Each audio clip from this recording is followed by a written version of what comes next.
کیا آپ جانتے ہیں حضرت لوط علیہ السلام کا حضرت ابراہیم علیہ السلام کے ساتھ کیا رشتہ تھا؟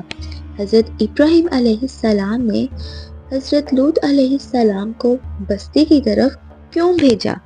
حضرت لوط علیہ السلام نے اس قوم کے پاس جا کر کیا فرمایا؟ حضرت لوط علیہ السلام کی قوم پر اللہ کا عذاب کس طرح نازل ہوا؟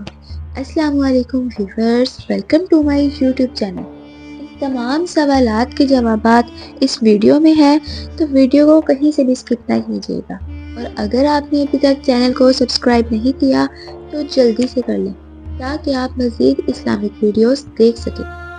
جس وقت پوری قوم اللہ کے نبی حضرت ابراہیم علیہ السلام کے خلاف ہوئی اور حضرت ابراہیم علیہ السلام کو آگ میں ڈالا گیا، پھر ان کو جلا وطن کیا گیا، تو صرف ایک اور اللہ کے نبی حضرت لوط علیہ السلام حضرت ابراہیم علیہ السلام کی گواہی دینے لگے۔ اور پھر جب حضرت ابراہیم علیہ السلام نے ہجرت کی تو حضرت ابراہیم علیہ السلام کے بھتیجے حضرت لوط علیہ السلام نے بھی ہجرت کی۔ حضرت لوط علیہ السلام کے والد کا نام ہاران تھا۔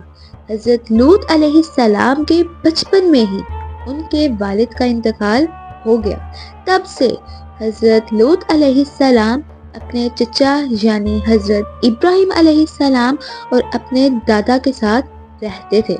جب حضرت ابراہیم علیہ السلام مصر سے فلسطین کی طرف ہجرت کرنے لگے تو حضرت ابراہیم علیہ السلام نے حضرت لوط علیہ السلام کو ایک بستی کی طرف بھیج دیا اور فرمایا، اے اللہ کے نبی لوط، اس قوم تک اللہ کا پیغام پہنچا دو، ان میں بدکاری اور بے حیائی عام ہو چکی ہے، ان کی اصلاح کے لیے جاؤ اور وہاں رہنا شروع کر دو۔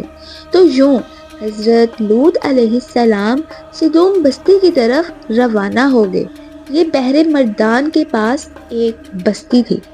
وہ قوم کافر قوم تھی، نئے نئے گناہ کے طریقے ایجاد کرتے تھے اور فخر سے اس پر عمل کرتے تھے۔ اس قوم میں ایسے بدترین گناہ موجود تھے جو اس سے پہلے اس زمین میں کسی نے نہیں کیے ہوں گے۔ حضرت لوط علیہ السلام اس قوم کے پاس آ کر فرماتے ہیں، اے لوگو، اللہ سے ڈرو، تم ایسی بے حیائی کا کام کر رہے ہو جو اس سے پہلے اس جہان میں کسی نے نہیں کی۔ اپنی عورتوں کو چھوڑ کر مردوں سے حاجت پوری کرتے ہو۔ اگر تم گناہوں سے باز نہ آئے تو ان قریب اللہ کا دردناک عذاب تم پر نازل ہوگا۔ وہ پوری قوم ہنستی رہی کہ یہ دیوانہ کہاں سے آیا ہے، ہم کسی عذاب کو نہیں مانتے، اگر تم واقعی سچے ہو تو دکھاؤ کیا عذاب آتا ہے۔ اس قوم میں حضرت لوط علیہ السلام اور ان کی بیٹیوں کے علاوہ سب کے سب گناہوں میں ڈوبے ہوئے تھے، اللہ کے پیغام کا مذاق اڑا رہے تھے۔ چنانچہ اس قوم نے حضرت لوط علیہ السلام کو اپنی بستی سے باہر نکالنے کا فیصلہ کیا۔ اللہ کے نبی حضرت لوط علیہ السلام اللہ سے مخاطب ہو کر فرمانے لگے، اے اللہ، یہ قوم ہدایت پانے والوں میں سے نہیں بلکہ تیری ہدایت کا مذاق اڑانے والوں میں سے ہے۔ اے اللہ، جب بھی کوئی نوجوان اس بستی میں آتا ہے تو یہاں کے لوگ اس کو ہوس کی نگاہ سے دیکھتے ہیں، اس سے اپنی حاجت پوری کرتے ہیں۔ اے اللہ، میری مدد فرما۔ اتنے میں اللہ نے آسمان سے فرشتے بھیجے جو نوجوان خوبصورت لڑکوں کی شکل میں تھے۔ وہ جیسے ہی حضرت لوط علیہ السلام کے گھر آئے تو حضرت لوط علیہ السلام گھبرانے لگے کہ یہاں کے لوگ ان نوجوانوں کے ساتھ وہی سلوک نہ کریں جو ان سے پہلے لڑکوں کے ساتھ کیا جاتا تھا۔ وہ فرشتے کہنے لگے، اے اللہ کے نبی، گھبراؤ نہیں، ہم اللہ کی طرف سے آئے ہیں۔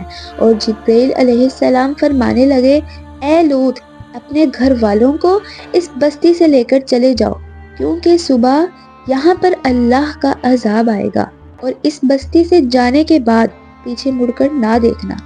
ہم تمہارے پورے گھر کو اللہ کی پناہ میں رکھیں گے سوائے تمہاری بیوی کے۔ افسوس کہ جب حضرت لوط علیہ السلام کی بیوی نے ان لڑکوں کو دیکھا تو بستی کے لوگوں سے کہنے لگی، ہمارے گھر کچھ خوبصورت نوجوان آئے ہیں، کیا تم نے ان لوگوں کو نہیں دیکھا؟ ان کا حسن ایسا ہے کہ تم لوگوں نے پہلے کبھی نہیں دیکھا ہوگا۔ اتنے میں بستی کے کچھ لوگ حضرت لوط علیہ السلام کے گھر جاتے ہیں۔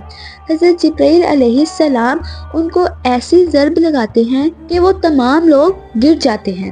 وہ تمام لوگ واپس جانے لگے تو زور زور سے دھمکیاں دینے لگے کہ اے لوط، ہم تمہیں کل دیکھ لیں گے۔ تو بس جیسے ہی حضرت لوط علیہ السلام اپنے گھر والوں کے ساتھ بستی سے باہر نکلتے ہیں تو حضرت جبرائیل علیہ السلام اس بستی کو اکھیڑ کر آسمان کی طرف بلند کرتے ہیں اور پھر زمین پر زور سے مارتے ہیں۔ پھر آسمان سے اللہ کا عذاب نازل ہونے لگتا ہے۔ آسمان سے پتھر اور آگ ایسے برستی ہے کہ وہ ایک ایک انسان چیخ اٹھتا ہے۔